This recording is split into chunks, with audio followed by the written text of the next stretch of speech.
We're live from New Delhi. You're watching DD India News Now, India's voice to the world. I'm Lipakshi Khurana, coming up in the next hour.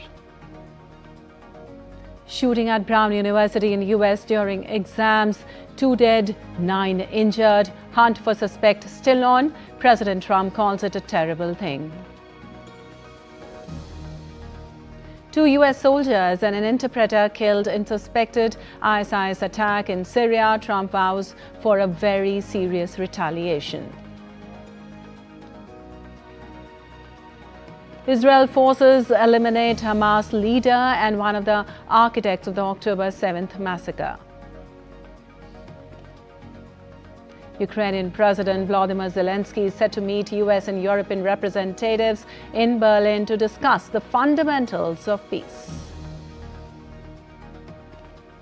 And in cricket, India to face South Africa in 5-match T20 international series, finally poised as crucial third match looms in Dharamshala.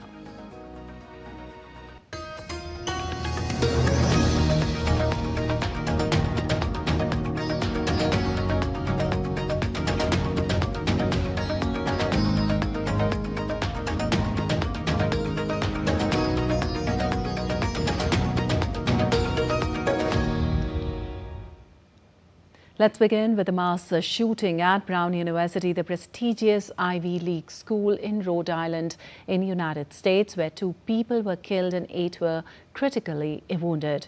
Now, Mayor Brett Smiley said police were still searching for the shooter who struck at Brown's Belarus and Holly Engineering building, where exams were taking place at the time.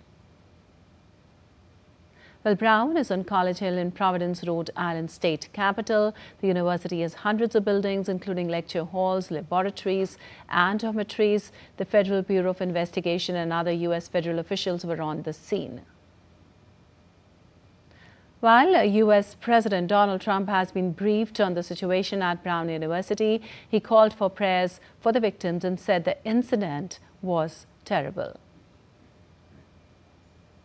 I've been fully briefed on the Brown University situation, what a terrible thing it is.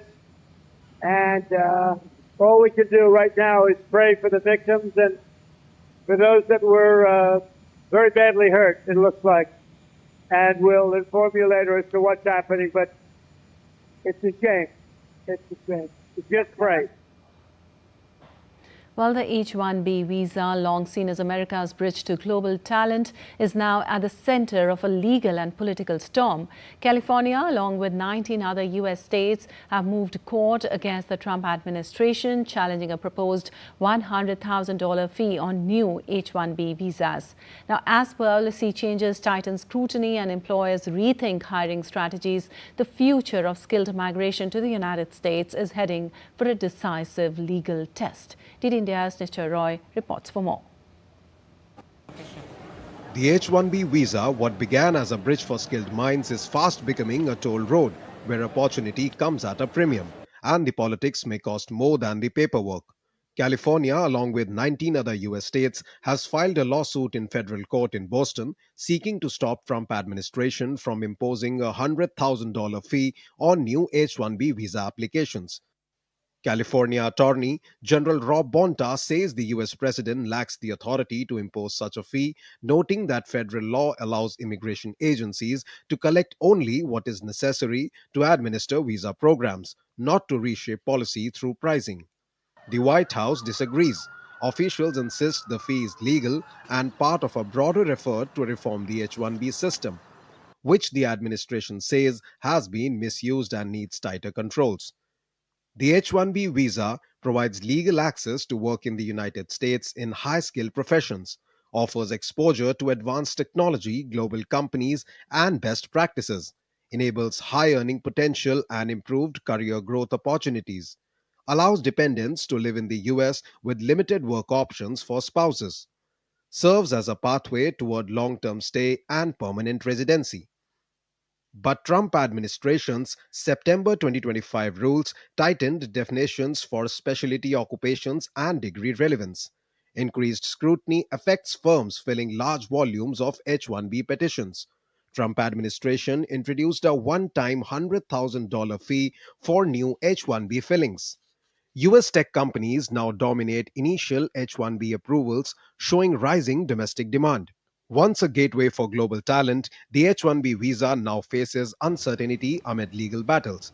As courts weigh in and employers reassess their options, the future of the H-1B visa hangs in the balance. Nishroy Roy's report for DD India. Well, also, U.S. President Donald Trump condemned an attack that killed 2 U.S. Army soldiers and a civilian interpreter when a suspected Islamic State attacker targeted a convoy of American and Syrian forces. The attacker was a member of the Syrian security forces. 3 U.S. soldiers were also wounded in the attack. So we mourn the loss of 3 great patriots in Syria. You know how it happened. It was an ambush, terrible. We also have 3 wounded. They seem to be doing pretty well. But we mourn the loss. These are 3 great people. And it's just a terrible thing. Syria, by the way, was fighting along with us. The new president of Syria is, as they told me, and I'm not surprised, he's devastated by what happened. This was an ISIS attack on us and Syria. Well, initial assessments indicated that Islamic State probably carried out the attack, although the militant group did not immediately claim responsibility. And U.S. envoy Steve Witkoff and President Donald Trump's son-in-law Jared Kushner are expected to meet Ukrainian President Volodymyr Zelensky and European leaders in Berlin this weekend. Now, the official said that Witkoff will also meet with his counterparts from France, Britain and Germany on Sunday and Monday. On Thursday, the White House said Trump would only send an official to the meeting if he felt there was enough progress to be made in peace talks. Now, the meeting comes just days after Zelensky said he will offer a revised peace proposal after disagreeing with several points in President Trump's initial plan. Zelensky said on Saturday he would meet U.S. and European representatives to discuss fundamentals of peace. He said Ukraine needed a dignified peace and a guarantee that Russia would not attack again. Speaking in an evening address, Zelensky also spoke about Russian strikes. He said striking such ships is a direct challenge by Russia to the entire world. Russia attacked 2 Ukrainian ports on Friday, damaging 3 Turkish-owned vessels, including a ship carrying food supplies, days after Moscow threatened to cut Ukraine off from the sea. And Belarus has freed 123 prisoners, including Nobel Peace Prize winner Ales Bialysky and leading opposition figure Maria Kolesnikova, in exchange for sanctioned relief from the United States. Now, the U.S. Special Envoy for Belarus, John Coel, announced the lifting of sanctions on potash on Saturday after 2 days of talks with Belarusian President Alexander Lukashenko in Minsk. Now, Coel said that around 1,000 remaining political prisoners in Belarus could be released, hopefully in one big group, in the coming months. Now, in return, the U.S. agreed to lift sanctions on Belarusian potash. Potash is a key component in fertilizers, and the former Soviet state is a leading global producer. The prisoner release was by far the biggest by Lukashenko since Trump's administration opened talks this year with a veteran authoritarian leader, a close ally of Russian President Vladimir Putin. And separately, Ukraine's Prisoner of War Coordination Center said it had received 114 prisoners released by Belarus, including Ukrainian citizens accused of working for Ukrainian intelligence and Belarusian political prisoners. Now, the center's statement said the released captives would receive medical attention, adding that the Belarusian citizens who so wished would subsequently be transported to Poland or Lithuania. Ukrainian President Volodymyr Zelensky said 5 Ukrainian citizens were among those freed. And the U.S. government carried out seizure of the MT Skipper off the coast of Venezuela this week, just as a judge-signed warrant was set to expire, according to the document which was unsealed on Friday.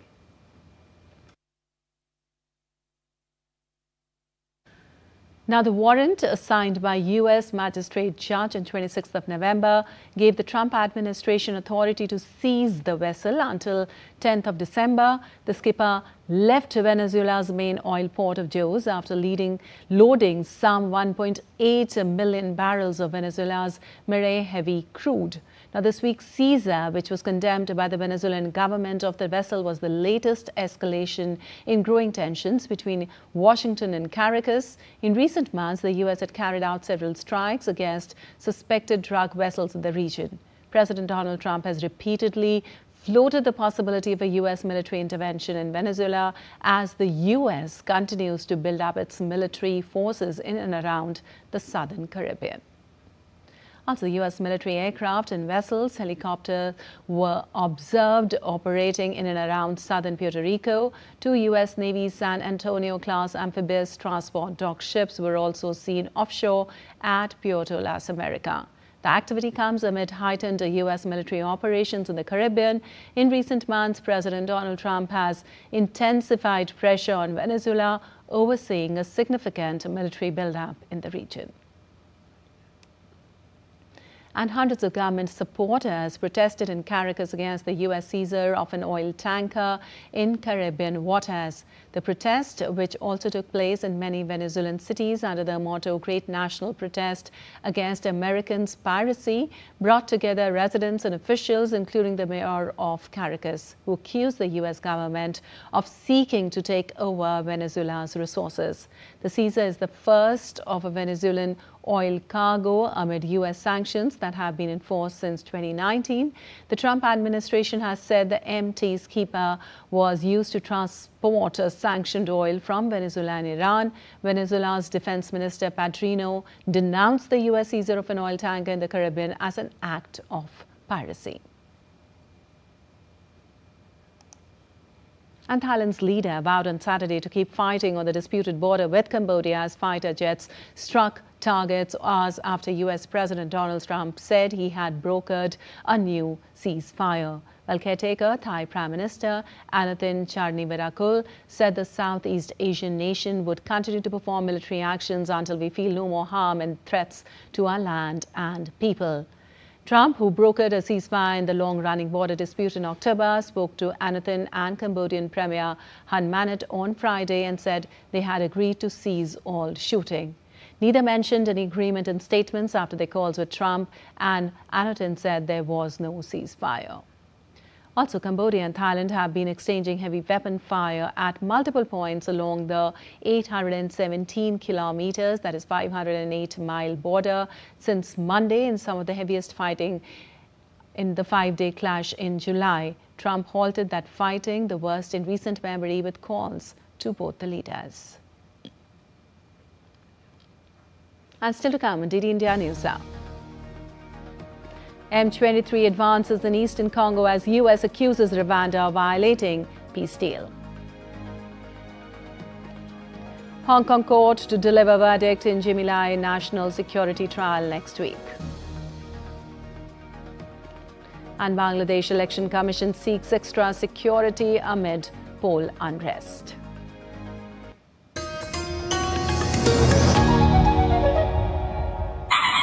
स्वागत आहे to magnetic Maharashtra.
in the richness of Maharashtra as one family, united by the collective vision of building a better tomorrow.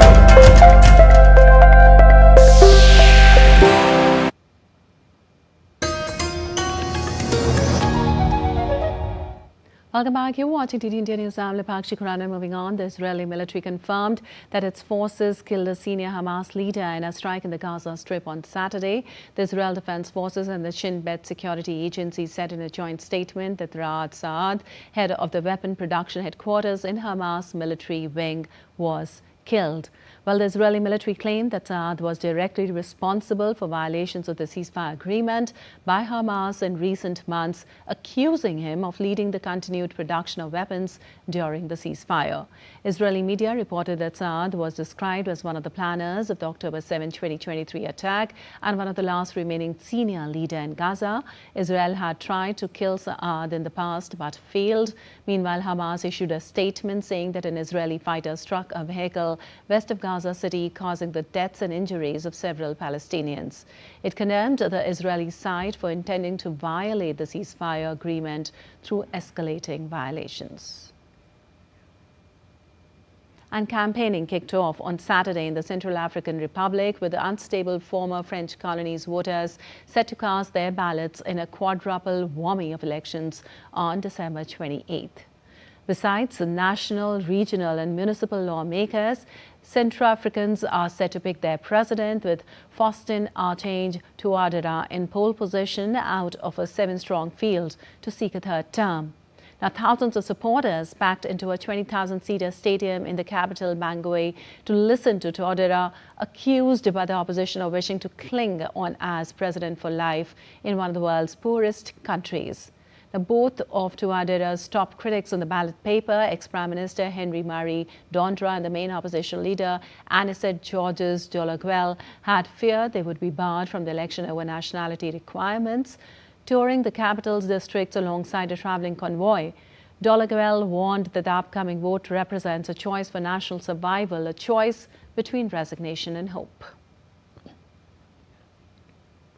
And the M23 pressed onwards in the Eastern Democratic Republic of Congo, even as Washington vowed action over its Rwandan backers' violation of a U.S.-brokered peace deal. Top U.S. diplomat Marco Rubio that Rwanda had clearly breached the agreement it signed with the DRC in Washington last week, the latest attempt to end the grinding 3-decade-long conflict upending the mineral-rich Congolese east. The deal, signed on December 4th and raised by President Donald Trump, unraveled within days. Rwandan-backed M23 fighters seized the strategic border city of Uvira near Burundi, raising fears of the conflict spilling across the region. Control of Uvira gives the rebels command of the land border with Burundi and cuts off potential military support for Congolese forces. Since capturing Uvira on Wednesday, M23 has pushed further west, taking the administrative center of Kipupu without resistance after Burundian troops withdrew. The offensive, launched in early December in South Kivu, follows the group's earlier seizures of Goma and Bukavu, tightening M23's grip on eastern Congo despite international efforts to halt the fighting. And Chilean authorities finalized preparations in the capital ahead of the next day's presidential runoff, setting up polling stations and deploying security forces as the country braces for a closely watched vote. A presidential representative and army authorities visited a polling station in Santiago and confirmed that 1,014 polling stations had been prepared for Sunday's poll. With a commanding lead in opinion polls and an electorate clamoring for security, far-right candidate Jose Antonio Cast is widely expected to win Chile's presidential runoff. Cast is running against Jara, the governing leftist coalition's candidate and a member of the Communist Party. A victory for Cast would mark the country's strongest political shift in decades and add to the rising tide of right-wing governments across Latin America. And activists and opposition figures from across Tunisia's political spectrum took to the streets in a rare show of unity against President Kais Saied, demanding an end to a one-man rule and the restoration of democracy. The protest followed 3 weeks of demonstrations and underscored growing momentum among opposition groups and civil society against what they described as Said's unprecedented crackdown on the critics. Hundreds marched through the capital carrying portraits of jailed politicians, journalists and activists, turning the protest into a weekly showdown between Saied and his opponents. The right groups say Saied has eroded freedom and turned Tunisia into an open-air prison since taking extraordinary powers in 2021 and ruling by decree. Saied rejected the accusations, saying he's cleansing the country of traitors and a corrupt elite.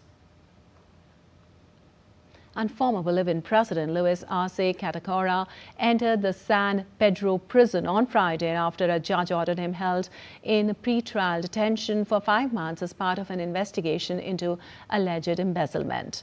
Arce, who left office last month, will be held in prison in the capital La Paz and will likely be tried for alleged economic misconduct related to the diversion of funds for projects in indigenous communities while serving as economy minister under ex-leader Evo Morales. A hearing has been scheduled for May 12, 2026. Arce served as president of the South American nation from 2020 to 2025 and was previously economy minister between January and November 2019. And Hong Kong's High Court will hand down a verdict against pro-democracy campaigner Jimmy Lai next Monday in a landmark national security trial that has drawn international scrutiny. Lai has pleaded not guilty to 2 charges of conspiracy to collude with foreign forces and a charge of conspiracy to publish seditious material in a case where he faces life imprisonment if convicted. Lai stands accused of using the Apple Daily as a platform to conspire with 6 former executives and others to produce seditious publications between April 2019 and June 2021 and to collude with foreign forces between July 2020 and June 2021. And $93 million in new U.S. aid was announced for therapeutic food in Kenya, but months of waiting has added to rising malnutrition. Disruptions to U.S. humanitarian assistance under President Donald Trump have had far-reaching consequences for developing nations worldwide. Even relatively stable countries such as Kenya have been hit, exposing how dependent essential nutrition programs are on timely foreign aid. Aid agencies warn that without faster disbursement and sustained support, thousands of children remain at risk, underscoring the human cost of stalled humanitarian funding. And floodwaters surge through parts of Washington state, running under bridges and spilling across roads. The governor of Washington declared a statewide emergency on December 10th as a record of flooding triggered evacuations and road closures. The flood event has set records across Washington state and it prompted officials to ask about 100,000 people to evacuate this week, forced dozens of rescues and caused widespread destruction of roads and other infrastructure.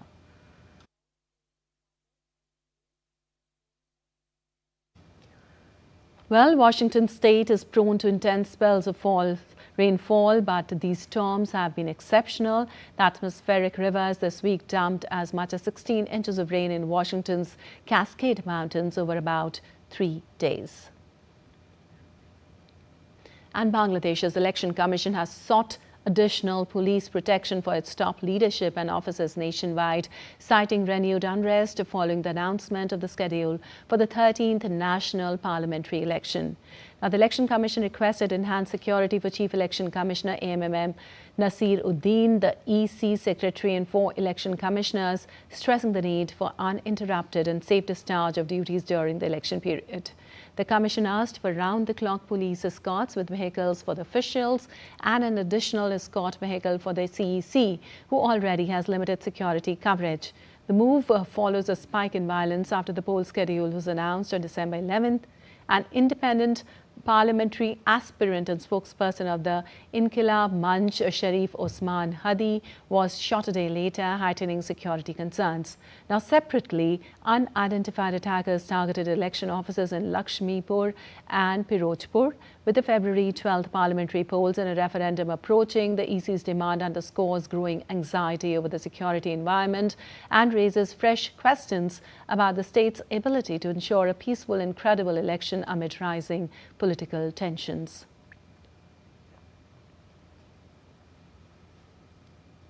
And in a significant development from Canada, the country's parliament has taken a crucial step to correct a long-standing cultural misunderstanding. Canada's House of Commons Justice Committee has amended the proposed Combating Hate Act Bill C9, removing the word swastika and replacing it with the historically accurate term Nazi Hakenkreuz.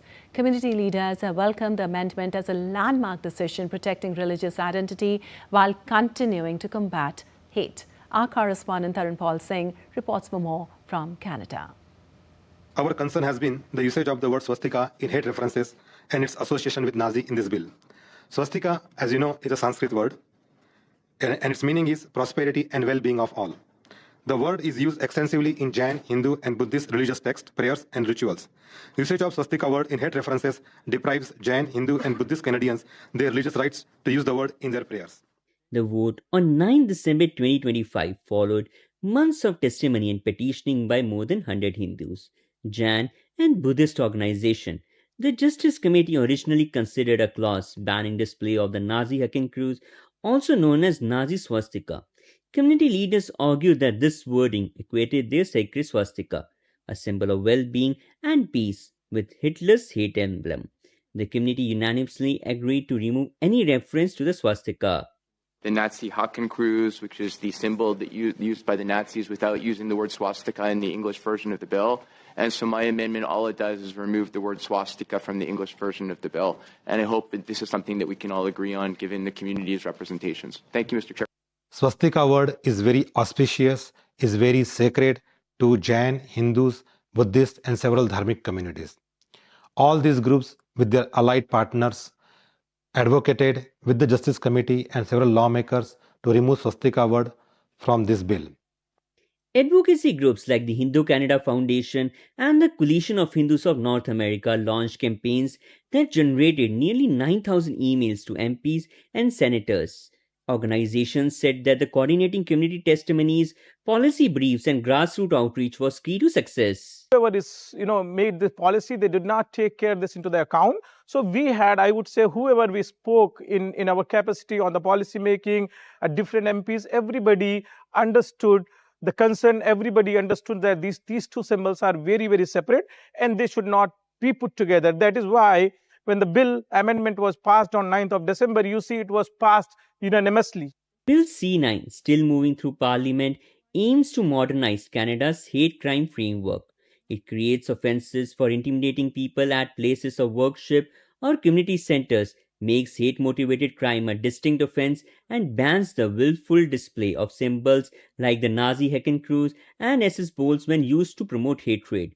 The amendment on the swastika sharpens the bill focus without weakening its prohibition of Nazi symbols. This is a moment of celebration for all the Canadian, Jain, Hindus, and Buddhists and all communities to see that now the swastika word has been removed from hate reference. At the same time, there's a lot of advocacy work ahead of us to remove swastika from hate references in media and in academia. Hinduphobia bill, which is passed in Mississauga by Deepika Damrela, who brought this forward, and then this bill was also passed unanimously because everybody understands this unanimous decision when it comes, that means there is something on the surface, right? So that is where these all politicians came together and they said this is a real problem which we need to address. In any society, everybody has a right to live fearlessly, right? They should not be called out because what they believe in, what is their faith. The community living here in Canada hailed as a landmark victory by Canada's Dharmic communities and their allies. More than 100 organizations from the Hindu Federation to Buddhist temple coalitions coordinated petitions, briefing, and interfaith dialogues. While the battle over other parts of Bill C9 continues, this amendment sets a vital precedent given the community's hope that the legislation can be inclusive and accurate. The community now turns its attention to educating Canadians about the swastika's spiritual meaning. Finally, the Justice Committee saw light of the day and they have finally removed the reference of swastika from that Bill C9. And I want to thank all those organizations which came together, which put their advocacy efforts in strength, and that is why this result has been made possible. Swastika is really important. When I was born or when I grew up in India, in each and every occasion or every festival, my mother used to draw it. So that is where I learned a lot about our religion, our Hinduism, why it is important, and this has a great significance. Whenever we start any new festivities there or any new thing which we are going to begin, we used to draw it. We used to draw it at our homes, we used to draw it at our vehicles, everything. So I feel this is really important. And my family, like my kid, she's born here. So, and these are the only ways how we can, tell her that why Hinduism important, why it is important to being our roots, being connected to our culture, to our society, to our Hinduism. From Canada, this is Tarun Paul Singh. And time now for a short break. We'll be back in a while.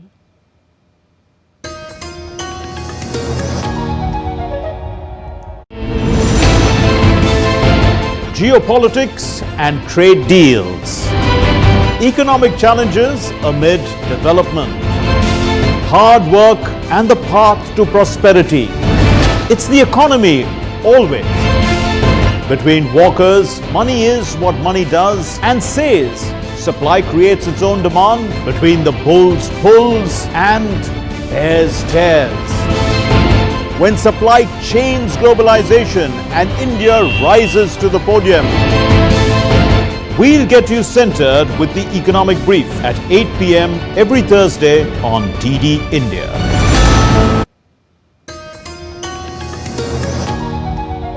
Welcome back. You're watching DD India News. I'm Lipakshi Khurana, and moving on. Prime Minister Narendra Modi's upcoming two-day visit to Jordan aims to elevate bilateral ties to a new level. India's ambassador to Jordan, Manish Chauhan, told DD India. The visit coincides with 75 years of diplomatic relations and comes at a crucial time for the region. The Prime Minister's schedule will include high-level talks on political, economic and cultural cooperation. DD India's Tapas Bhattacharya reports for more from Jordan. Prime Minister Narendra Modi will start his three-nation tour on 15th of December and the first stop is here in Jordan. And to talk more about that, I have with me Indian Ambassador Manish Chauhan. Sir, welcome. It's a pleasure to have you with us. But first, I'd like to ask you, it's a huge opportunity, 75 years of bilateral relationship, diplomatic relationships. Prime Minister coming here, how big it is for both countries' relationship and taking it forward? Thank you, Tapash. Firstly, welcome to Amman. And through you, welcome to all friends from Doordarshan who are here. Thank you for giving us this opportunity and to be here before the visit of Honorable Prime Minister. It's a truly historic and a landmark visit. As you very rightly said, this is the year when we are celebrating 75 years of establishment of diplomatic relationship between India and Jordan. And perhaps this is the most memorable occasion and we couldn't have asked for more. We are all looking forward to his presence in our midst. The Indian community here, as you have seen, is very excited about it. Our friends in the Hashemite Kingdom of Jordan, the leadership, they have all been extremely cooperative. Prime Minister's visit is at the invitation of His Majesty King Abdullah II, and His Majesty and the entire government and the leadership have been extremely positive and responsive to this memorable occasion, and we are all geared to ensure a very smooth, successful and productive visit, and we are very happy to have you here in our midst, and we look forward to receiving Honorable Prime Minister here. We saw, sir, both countries have, in fact, the leadership had a very strong camaraderie. We saw that in 2018 also, and later when Prime Minister had a transit visit from here. What can we expect when Prime Minister comes this time? What are the key areas where both countries can work together? You're very right. In 2018, Prime Minister had transited through Jordan, and he has on several occasions recalled his visit. That was a transit visit on his way to Ramallah to meet the Palestinian leadership there. The Prime Minister also mentioned how His Majesty had arranged for the helicopters which took Honorable Prime Minister and the delegation to Ramallah and back. And he also mentioned that how this entire visit, including when the choppers were in the air, they were also escorted by the Israeli Air Force. And he spoke about the fact that all this was possible because India has always had a positive relationship with everyone and has never worked against anyone's interests. So that in itself is a remarkable testament to how we are perceived and how we have a relationship in this entire region. We have a very strong relationship with and a very friendly relationship with the Hashemite Kingdom of Jordan.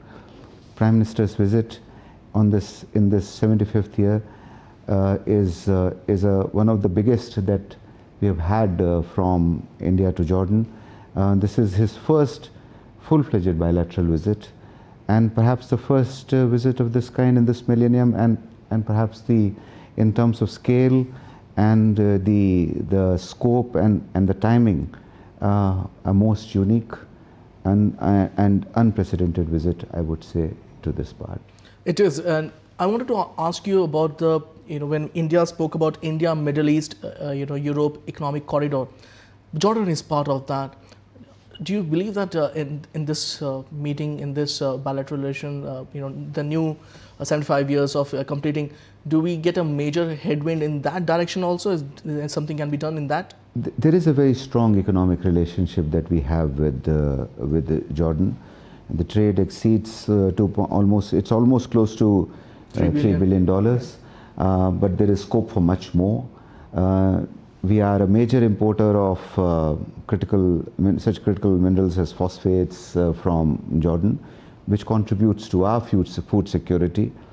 And we are sending basmati rice to Jordan. So,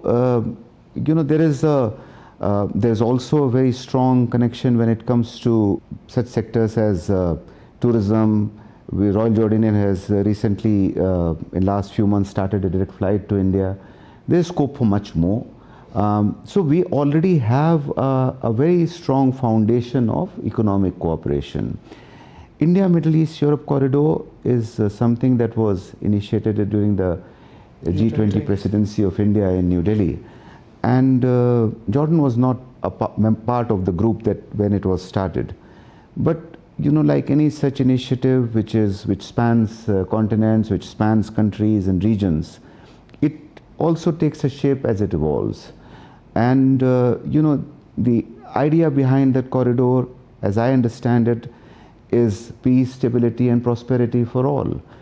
And any such initiative is also where we would always welcome our friends to be part of, so that we can all grow together. That actually kind of recreated the golden road that one used to have long back, isn't it? There are, any such shape in modern times will always have its own the ways it will take, because the modern economic conditions and the infrastructure and how it will work out, so it will have its own shape. Yeah. But the age-old ties also become a factor, because the age-old ties also get reinforced in modern times. In the form of the visit of Honorable Prime Minister and his proposed visit also to Petra, those ancient linkages also get revived. India and Jordan can actually work on renewable energy, new energy aspect also. We saw, and in Jordan there is a paucity, electricity, there is a energy deficiency. Do you believe that India can play a major role in helping Jordan become energy self-sufficient? See, we always look at any relationship in a South-South cooperation. We already have very strong partnership. We look at a relationship in terms of mutual prosperity, mutual growth. We learn from each other, we grow together. In the same spirit, I think as as all the countries of South-South also deal with modern challenges like combating climate change, finding newer avenues for securing energy, there is considerable scope for India and Jordan.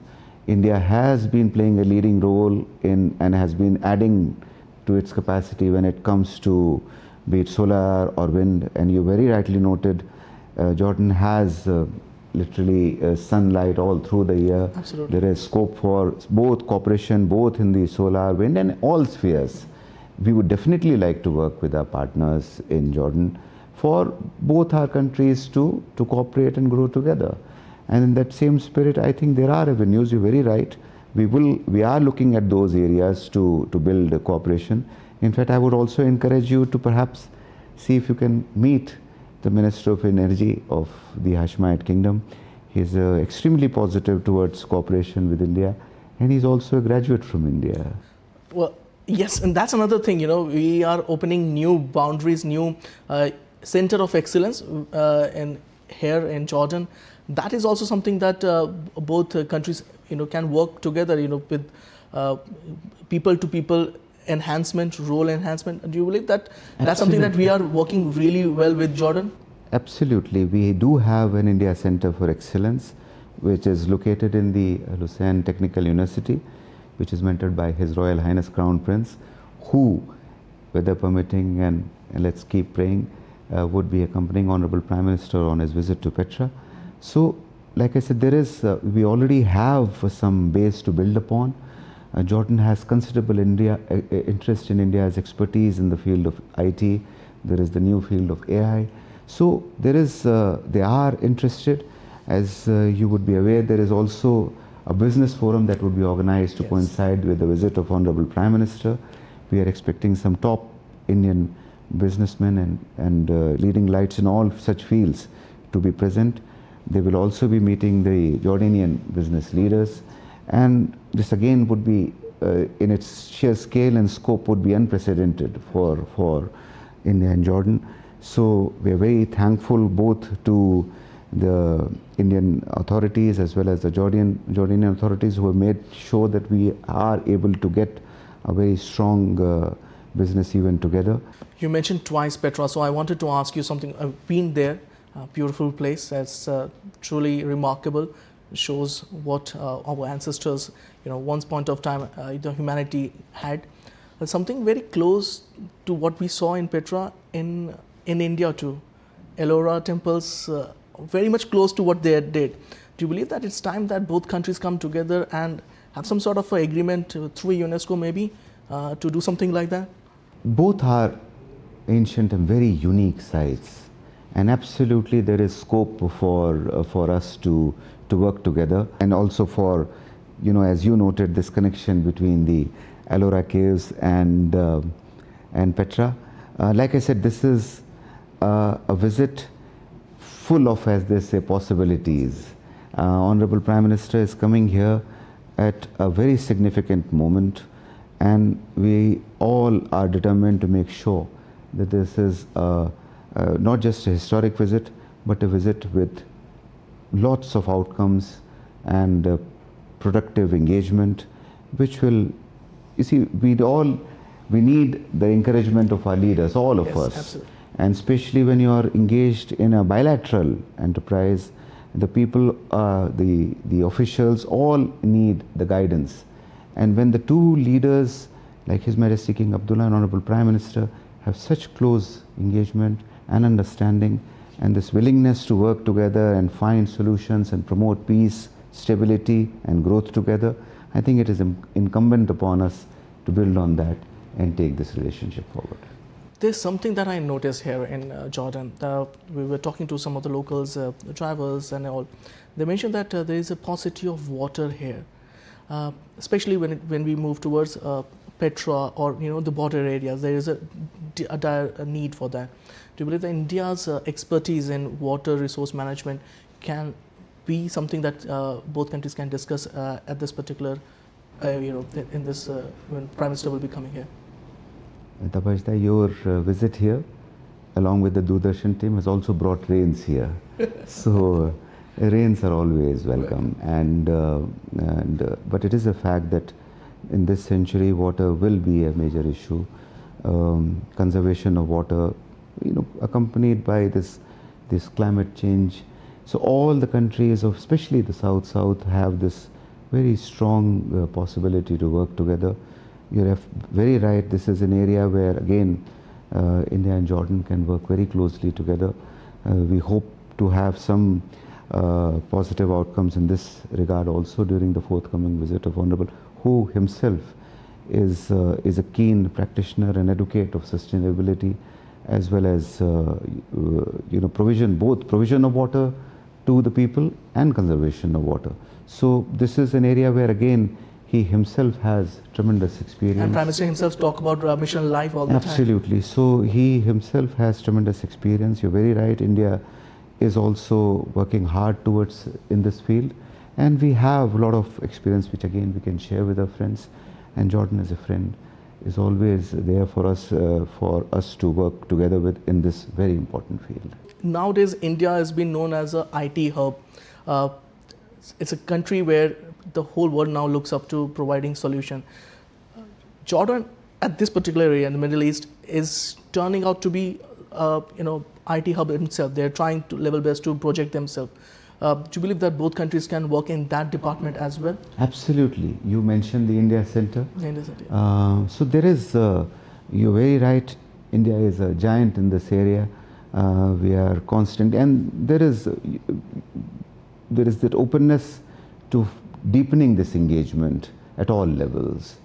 And again, I would say that, the forthcoming visit, the business forum, provide us with the foundation to push forward in this field, because there is keenness to engage and deepen this relationship, and we'll see how best to achieve a positive outcome.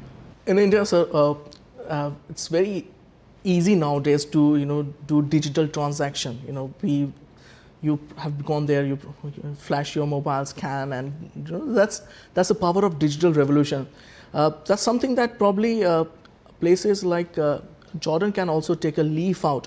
We saw UPI becoming common in some of the other countries, for instance, Paris and Singapore, other places. Do you believe that something like that, the digital transformation that we see, the digital public infrastructure that India is right now championing and has become a major behemoth in that, I believe that Jordan can take a leaf? Absolutely. And India has also been open to engaging with countries and sharing it. This is something that, again, Honorable Prime Minister talks about, that India has an open system, and we would like to share that with the countries of the world. We are absolutely open to sharing it with the friends in Jordan. And like I said, you're talking about so many areas where there is so many possibilities. And through Jordan, I have met companies from India that have come here and used Jordan also to explore the rest of the region. Actually, this is a very interesting place where you can actually have a Middle East connection through Jordan throughout the place. Absolutely. And you've already experienced the warmth and the hospitality here. And so, again, there are so many threats that are common. And the possibilities are there, because not just there is a positive environment to strengthen the relationship, also amongst the private sector, the companies in all these fields. So there is a positive environment, and we are trying to make sure that that environment only gets stronger and bigger. So you're a connoisseur of literature yourself. You wrote, you have recited poems yourself. You know that. Do you believe that India, Jordan can actually have collaboration in audiovisual medium? This is the new visual medium that we are talking about: TV, Bollywood, Tollywood. All the visual medium that is currently there. Do you believe that they can actually explore Jordan like never before? Absolutely, and that is again one area where our friends in Jordan are very keen to invite Indian filmmakers from all over India. And also we tell our friends in Jordan that there is so much more to explore in India which sometimes people are not aware of. There is the Delhi, Jaipur, Agra corridor, but we tell people there is much more to India. and much more that can be explored. As we establish better connectivity, as we continue to engage with the people, as our the friends travel both ways, there is so much potential for working together. There is also the entire regional industry, creative industry. Our own creative industry is so rich and diverse. So there is much that can be done. The Jordanian friends are very keen to have Indian filmmakers come here. There is a scope for so much more that can be done in the audiovisual area also, and so we'll be working with them. And 17,000 Indians will be looking forward to having Prime Minister here in Jordan. We're also excited, isn't it? Yeah, very excited. You've met some of them, you've seen. Like I said, this is a visit which is truly unprecedented in nature. Our Indian community is keen to experience, keen to be there, keen to welcome, and I can assure you, though the numbers may not be as large as some of our Gulf neighbors, but when it comes to the Josh, you will find that they are almost there. Your Josh is also no less. You've been talking, working all throughout. Thank you so much for sparing that time from your busy schedule. I know it's been very hectic for you to arrange everything, but thank you so much for that lovely time and the hospitality, and hopefully this particular visit of Prime Minister Modi will become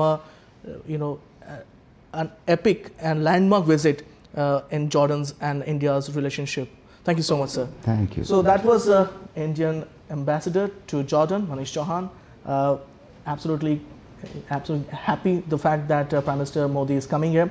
That's the first stop of a three-nation tour that he's going to undertake: Jordan, Ethiopia, and Oman. And hopefully, this visit will have a major milestone in both countries' relationship.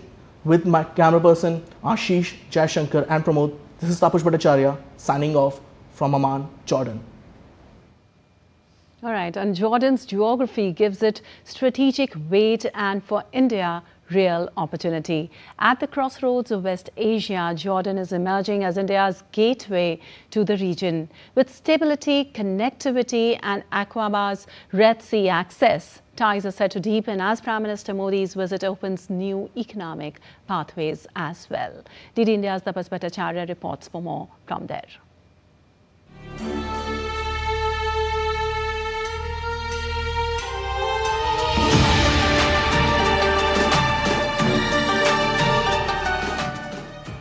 Geography often shapes destiny, and in the case of India and Jordan, it shapes opportunity. Jordan's location at the crossroad of the Levant, the Red Sea, the Israel, Saudi Arabia and the Mediterranean gives it a unique position in West Asia. For India, this makes Jordan not just a bilateral partner, but a strategic gateway to the wider region. Aqaba, Jordan's Red Sea port area, offers India potential access to European and African markets through shorter, cost-effective route. As India expands its global manufacturing ambitions and seeks deeper commercial integration with West Asia, Jordan emerges as a natural logistic and trade hub. Beyond geography, Amman's political stability gives New Delhi a dependable platform for regional outreach. Jordan maintains diplomatic relations across the Arab world with Israel and Palestine and with key global players, making it an important bridge for India's balanced West Asia diplomacy. Both nations are already exploring enhanced connectivity, port cooperation, multimodal routes and integrated supply chain for fertilizers, pharmaceuticals, machinery and textiles.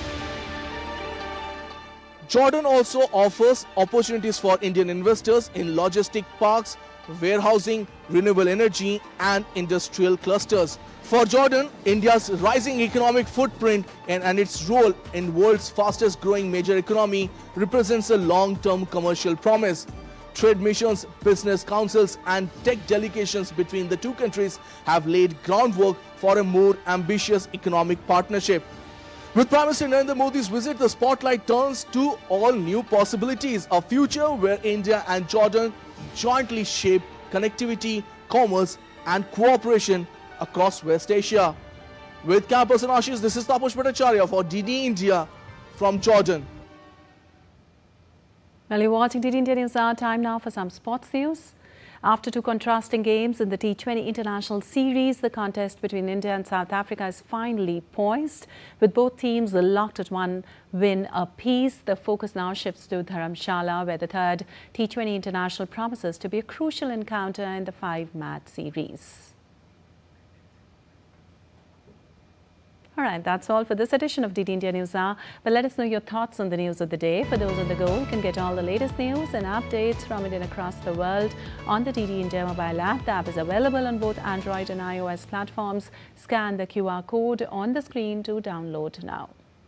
We'll be back with more news as it breaks here on DD India. I'm Lipakshi Khurana from all of us here in Delhi. Thanks for watching DD India News Hour.